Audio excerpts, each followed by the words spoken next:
যা ঘ্রাণ ভাই, হ্যাঁ অস্থির, খুবই স্বাদ, যা ফ্লেভার। ছোট্ট একটা ভিডিও। কি এটা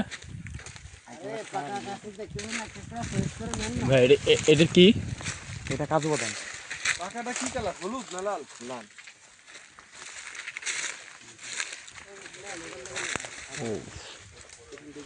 এটা হচ্ছে কাজু বাদাম।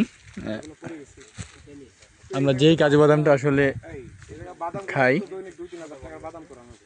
সেটা হচ্ছে, আমরা সাধারণত কিনে যে বাদামটা খাই, এটা হচ্ছে এই মাথার এটা প্রসেস করে খাওয়ার উপযোগী করা হয়।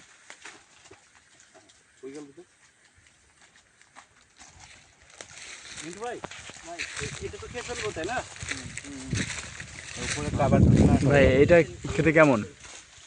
জোস, এটা যে জুস বানালে হেভি হবে। আচ্ছা, আর এটার এই পাশে কিন্তু কাজু বাদামটা একটা খোসার মধ্যে, এই খোসা এগুলা কাইতে খুঁজে দাদা, এই বাদামটা বের হবে। এটা নেয় না, এরা এটাই নেয়, এগুলো ফেলে দেয়। মিঠু ভাই এই উপরে চামড়া ফেলে দিব? না, না ফেললে চলে। যা ঘ্রাণ ভাই, হ্যাঁ অস্থির, খুবই স্বাদ, যা ফ্লেভার। বেশি না খায়, চল। আসলেই কিন্তু একদম ভিন্ন একটা স্বাদ। দেখছেন না? হ্যাঁ সেটাই। ভাই এটা আসলে স্বাদটা কিভাবে বর্ণনা করবেন, মানে কেমন? খুবই মানে এটা স্বাদ হচ্ছে গিয়া, আননোন একটা টেস্ট। দাঁড়াও, গাব আছে না, গাবের মতো নাশপাতির মতো চুষতেছে, গাবের মতো, মানে গাবের যে খোসাটা আছে ওইটা আমরা যেমন চুষণ দেই, ওইটার ভিতর থেকে রস বের হয়। এটা কিন্তু ঠিক একই প্রসেসের ভিতর থেকে যে রস বেরোচ্ছে, রসটা হালকা কসকস আর টেস্টটা মিষ্টি, একটা গ্রান আছে, এই গ্রানটা একদমই আলাদা। এটার সাথে আমি কোনো গ্রানকে রিলেট করতে পারতেছি না, এতক্ষণ ধরে ট্রাই করতেছি যে গ্রানটা কি সাথে মিল আছে, ওইটা আমি রিলেট করতে পারতেছি না। এটা তো মনে হয় আপনার প্রথম অভিজ্ঞতা।